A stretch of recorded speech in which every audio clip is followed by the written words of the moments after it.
Hello दोस्तों, Ajay sir की ई पाठशाला में आपका स्वागत है।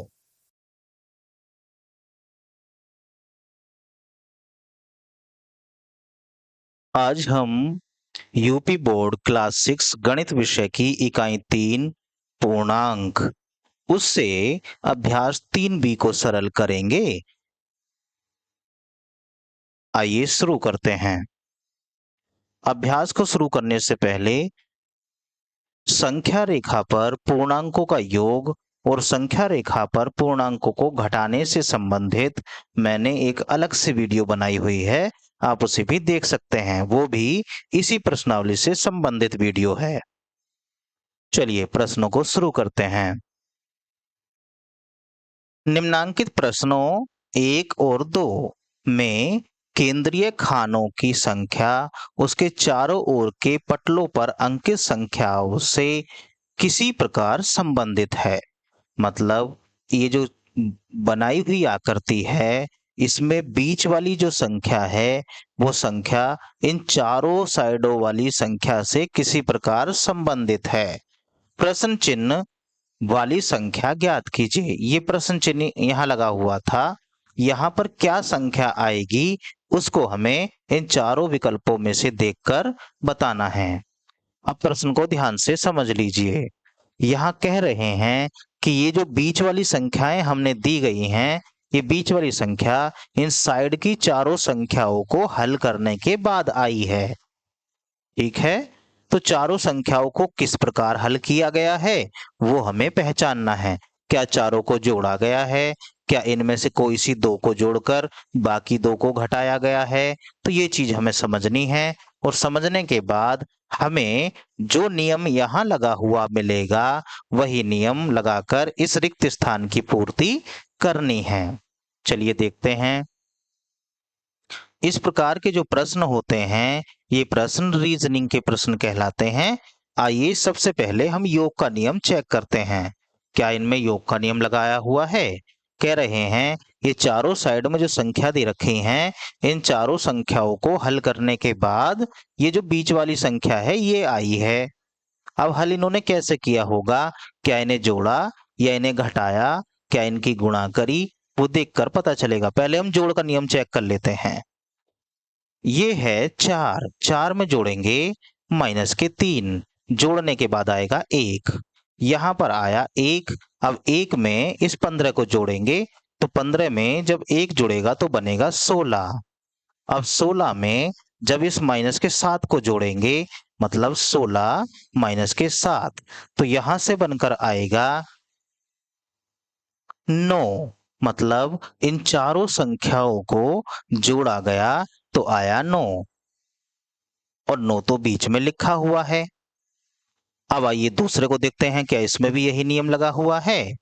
एक बार फिर समझ लीजिए, हमने क्या काम किया, 4 में 3 को जोड़ा, 3 माइनस का था तो जोड़ने के बाद माइनस का 1 आया, फिर जो प्लस का 1 आया, 1 में जोड़ा 15 तो बना 16, और 16 में फिर से माइनस के साथ जोड़ा, यानी कि 16 में से 7 घटाना पड़ा तो आया 9। 9 हमारा बीच में दे रखा है, इसका मतलब यहाँ तो योग का नियम लगा रखा है। बाहर की चारों संख्याओं को आपस में जोड़ा, जोड़ने के बाद जो आया वो संख्या अंदर लिखी हुई मिली। आइए यही नियम यहाँ चेक करते हैं, क्या यहाँ पर भी ऐसा है? अगर ऐसा होगा तो वही नियम हम तीसरे वाले खंड में लगाएंगे। आइए 21 में हम 11 जोड़ते हैं। 21 में जब 11 जोड़ेंगे तो आएगा यहां से 32। अब 32 में माइनस के 13 को घटाना है, और फिर माइनस के 9 भी है उसे भी बाद में घटाना है। देखिए 32 में से जब ये घटाया जाएगा 13, 32 में से जब 13 को घटाया जाएगा तो हमारे पास आएगा 19। अब 19 में फिर से माइनस का 9 घटाना है, 9 घटाने के बाद हमारे पास बचेगा 10। इसका मतलब चारों संख्याओं को यहाँ पर जोड़ा गया है, उसके बाद ये बीच वाली संख्या आ गई है। तो एक नियम यहाँ से स्पष्ट हुआ कि साइड की चारों संख्याओं को जोड़ देने से बीच वाली संख्या आ रही है। तो हम भी यहाँ पर यही नियम लगाएंगे। सबसे पहले 17 में हम जोड़ेंगे 15 को, लेकिन 15 तो माइनस का है, तो यहाँ पर माइनस के 15 करना पड़ेगा। सरल करने पर 2 आया। अब इस 2 में हम ये 14 जोड़ देंगे। 14 जोड़ते ये बन जाएगा 16। अब इस 16 में इस वाले 18 को जोड़ेंगे। 18 तो माइनस का दिया हुआ है, उस हिसाब से देखें तो ये बनेगा माइनस का 2। तो इस खाने में माइनस का 2 आना चाहिए। अब अपने चारों उत्तरों में से चेक करिए, पहला वाला उत्तर सही है। आइए इसी का दूसरा खंड देखते हैं, प्रश्न संख्या 2। ये भी बिल्कुल इसी प्रकार का प्रश्न है।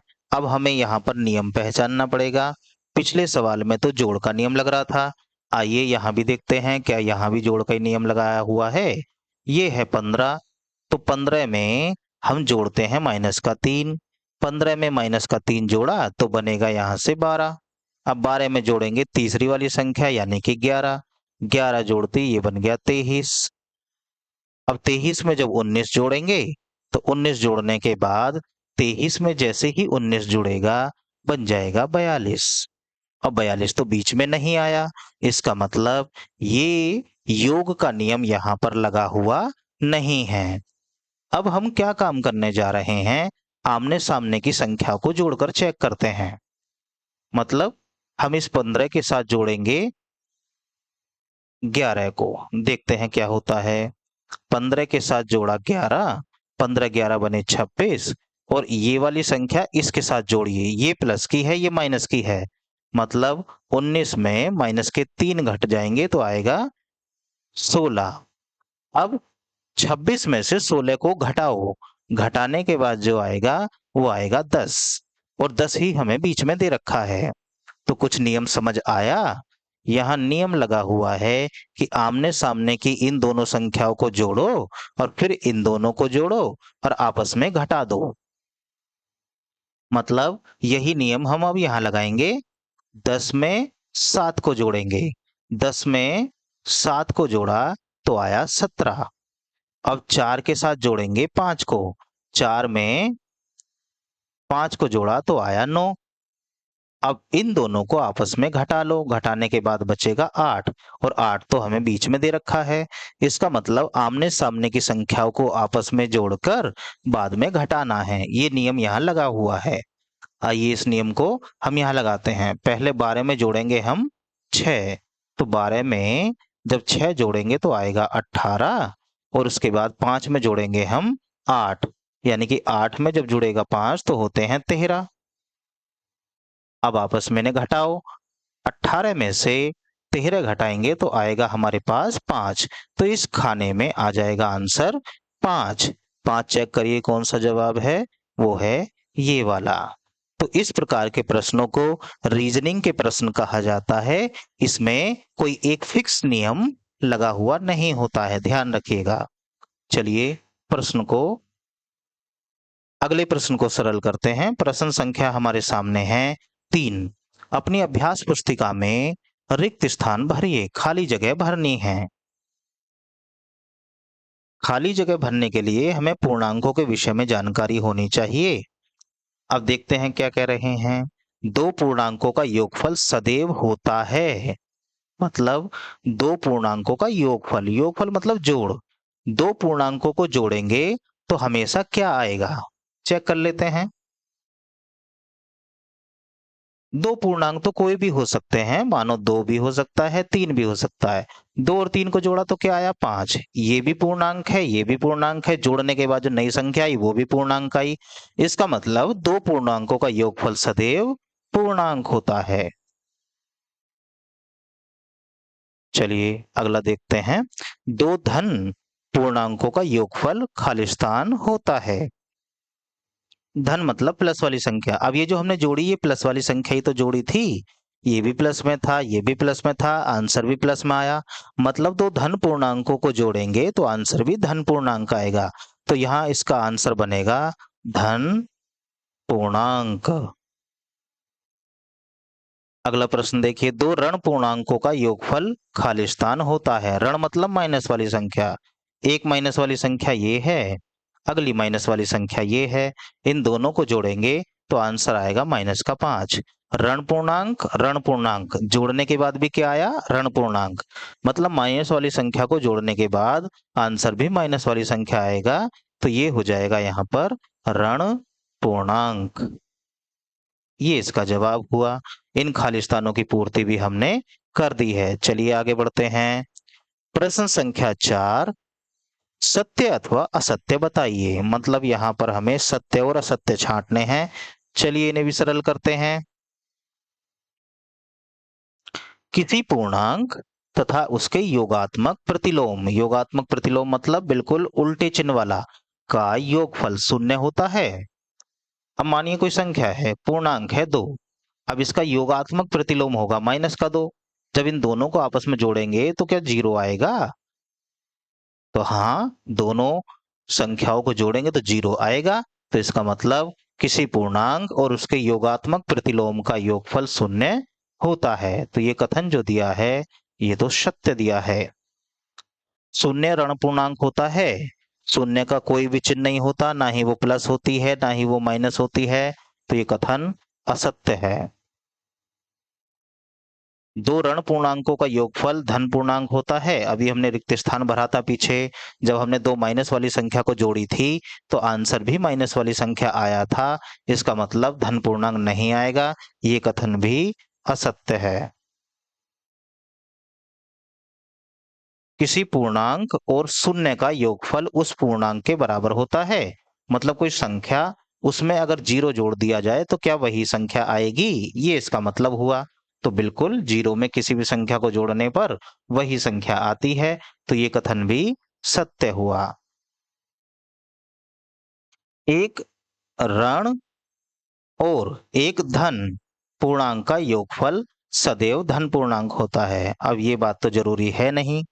एक ऋण पूर्णांक हो, एक धन पूर्णांक हो, उन दोनों को जोड़ें तो हमेशा धन पूर्णांक ही आए, ऐसा जरूरी नहीं है। क्योंकि मान के चलिए एक है -10 और एक है +2। ये -10 है, ये +2 है, तो उनको तो जोड़ने के बाद -8 आ जाएगा, प्लस में थोड़ी ना आएगा। तो ये कथन जो इन्होंने दिया है कि धन पूर्णांक आएगा, ये असत्य है। चलिए आगे बढ़ते हैं। संख्या रेखा पर -18 और +18 0 से समान दूरी पर होते हैं। ये बात बिल्कुल ठीक है। 0 से, ध्यान रखिएगा, संख्या रेखा पर 0 से एक जैसी संख्याएं, चाहे वो माइनस में हो या वो प्लस में हो, वो बराबर दूरी पर ही होती हैं। तो ये कथन इन्होंने लिखा है, ये बिल्कुल सत्य है। 2 धन पूर्णांकों का योगफल सदैव धन पूर्णांक होता है, ये बात ठीक है। मतलब कोई प्लस वाली संख्या है, उसके साथ कोई प्लस वाली संख्या ही जोड़ दें तो आंसर भी प्लस वाली संख्या आएगा, तो ये बिल्कुल सही बात है। ये कथन सत्य है। आशा करते हैं आपको ये सभी प्रश्न सरल करने समझ आ रहे होंगे। वीडियो को देखने के लिए आपका धन्यवाद। Thanks for watching.